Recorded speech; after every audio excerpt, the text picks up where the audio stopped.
बिस्मिल्लाहिर्रहमानिर्रहीम। अस्सलाम वालेकुम बहनों, भाइयों, दोस्तों और बुजुर्गों। आज हम जो बयान कर रहे हैं, कल हमने जहां पे ख़त्म किया था वहीं से शुरू कर रहे हैं। रोज़ा रसूल सल्लल्लाहु अलैहि वसल्लम की तारीखी बयान को, मुक़द्दस हुजरा, ये मौजू का 7वां हिस्सा है। तो दोस्तों, आपका सर मुबारक मग़रिब की तरफ था और आपका चेहरा मुबारक किबला की तरफ था। इनके पांव मशरिक़ की तरफ थे। हज़रत अबू बकर सिद्दीक़ रज़ियल्लाहु ताला अन्हु की वफ़ात और तदफीन।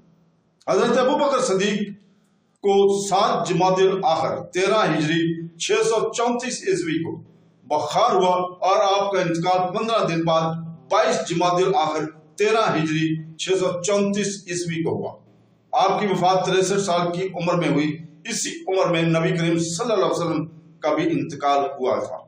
इनकी खिलाफत 2 साल 3 माह और 10 दिन रही। हज़रत आयशा रज़ियल्लाहु ताला अन्हा इनकी बेटी और नबी करीम की बीवी थी। बयान करती हैं, हज़रत अबू बकर की बीमारी सबसे पहले इस वक्त शुरू हुई जब उन्होंने सर्दी के दिन मुकम्मल गुस्ल किया और बुखार चढ़ गया। आप 15 दिन तक नमाज के लिए बाहर नहीं निकले।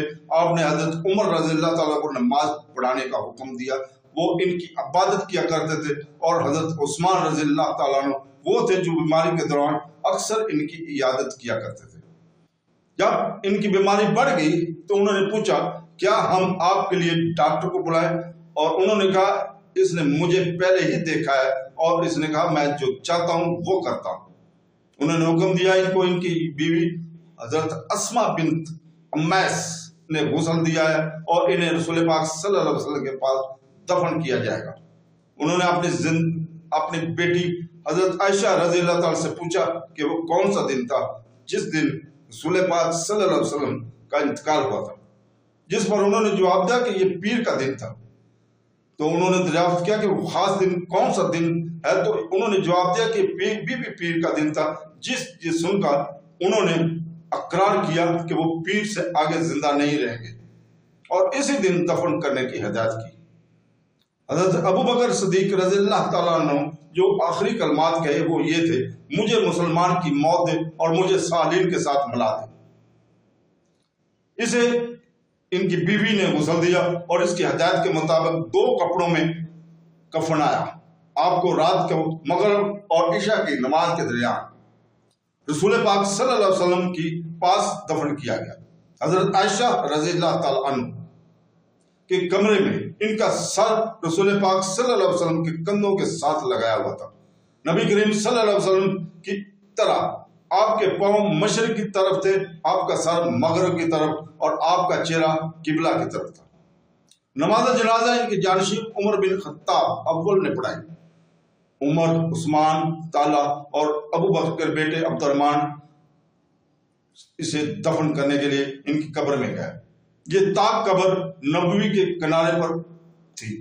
उमर बिन खत्ताब की वफात और तदफीन उमर बिन खत्ताब हज़रत अबू बकर सिद्दीक़ के बाद इनकी वफात हुई। इनकी शहादत 26 या 27 ज़िलहज 23 हिजरी बमुताबिक 644 ईस्वी बुध को हुई। नबी करीम की तरह और इनके पेशरो हज़रत अबू बकर सिद्दीक़ जब इनका इंतकाल हुआ तो इनकी उम्र 63 साल थी। जरील बजली ने अपनी उम्र के बारे में कहा, मैं मुआविया के पास था। उन्होंने कहा, अल्लाह के रसूल सल्लल्लाहु अलैहि वसल्लम इनके वफात 63 साल की थी और अबू बकर की वफात इस वक्त हुई जब इनकी उम्र 63 साल थी और उमर 63 साल की उम्र में वफात पा गए। वो 10.5 साल से कुछ ज्यादा अरसा खलीफा रहे। इसे फजर की नमाज के दौरान पीर के रोज नहमदी के हाथों कत्ल कर दिया गया, जिसे अबू लूला भी कहा जाता है। अबू लूला अल-मुग़ीरा इब्न शबा का फारसी गुलाम था और मजूसी ज़रतशी मजहब की पैरवी करता था।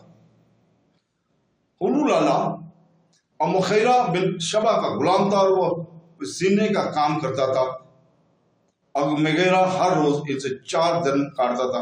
अबू लूला ने उमर से मुलाकात की और कहा कि ऐ अमीर उल मोमिनीन, अब मुग़ीरा मुझसे बहुत ज्यादा لے رہا ہے، عمر رضی اللہ تعالیٰ نے کہا اللہ سے ڈرو اور اپنے آقا کے ساتھ حسن سلوک کرو. سو اس نے اسے قتل کرنے کا منصوبہ بنایا. اس نے ایک دو سر والا خنجر بنایا، اسے تیز کیا اور اس پر زہر ڈالا. پھر اس نے اسے ہرمزان کو دکھایا اور پوچھا اس کے بارے میں تمہارا کیا خیال ہے، لیکن تم اسے مار ڈالو گے. پھر ابو لولو نے حضرت عمر کو مارنے کے لیے، شہید کرنے کے لیے موقع کا انتظار کیا. وہ فجر کی نماز کے وقت ان کے پاس آئے اور حضرت عمر رضی اللہ تعالیٰ عنہ کے پیچھے کھڑے ہو گئے. جیسا کہ ان کی عادت تھی کہ نماز کی اقامت دی گئی تو حضرت عمر رضی اللہ تعالیٰ نے لوگوں سے بات کی اور ان سے کہا کہ اپنی صفیں سیدھی کرو. پھر جب انہوں نے تکبیر کہی تو ابو لولا نے ان کے کندھے پر اور پھر پہلو میں چھرا مارا اور حضرت عمر رضی اللہ تعالیٰ عنہ گر پڑے. ایک اور صحابی عمر بن میمون اپنے واقعات کا مزید بیان کرتے ہیں، میں اس وقت کھڑا تھا جب میرے اور ان کے درمیان عبداللہ ابن عباس کے علاوہ کوئی نہیں تھا.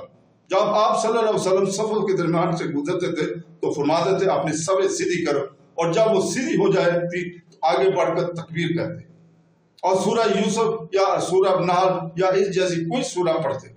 پہلی رکعت یہاں تک کہ تمام لوگ جمع ہو گئے، ابھی اس کی تکبیر کہی ہی تھی کہ میں نے اسے یہ کہتے سنا کہ کسی نے مجھے مار ڈالا ہے.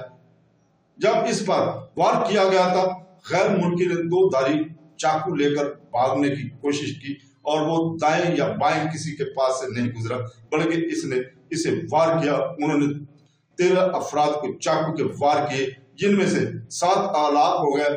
مسلمانوں میں سے ایک نے یہ دیکھا تو اس پر چادر ڈال دی، اور پھر جب ملکی کو معلوم ہوا کہ وہ پکڑا گیا تو اس نے اپنے آپ کو مار ڈالا.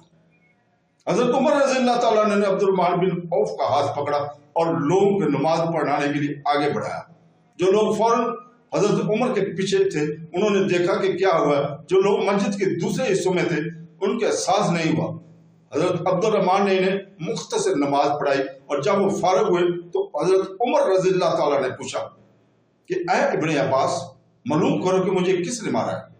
وہ تھوڑی دیر کے لیے گھومتے رہے، پھر وہ آئے اور کہا کہ یہ ابن عباس کا غلام تھا. مخیرہ نے پوچھا ہاں. اس نے کہا اللہ پر لعنت کرے، میں نے اس کے مالک سے کہا کہ وہ اس کے ساتھ اچھا سلوک کرے. اللہ کا شکر ہے جس نے میری موت کسی ایسے شخص کے ہاتھوں نہیں ہوئی جس نے مسلمان ہونے کا دعویٰ کیا تھا.